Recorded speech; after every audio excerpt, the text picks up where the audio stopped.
واتبع اور تابع داری کر، ما یوحیٰ جو وحی کی جاتی ہے۔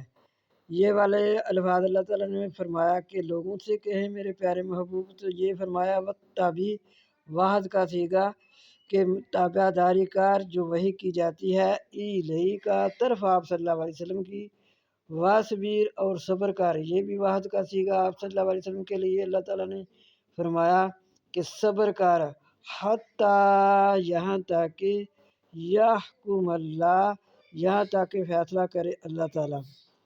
جو آپ صلی اللہ علیہ وسلم کو یہ لوگ اذیتیں دیتے ہیں، باتیں کرتے ہیں، ان سب میں آپ صبر کریں تو اللہ تعالیٰ فیصلہ کرے گا۔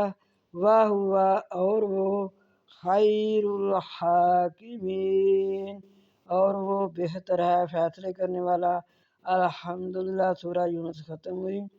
تو اللہ تعالیٰ ہمیں توفیق دے کہ ہم اس پر عمل کریں، اور جو ہم نے خدمت ساری انجام دی ہے اللہ تعالیٰ ہمارے لیے صدقہ جاریہ بنائے، آمین۔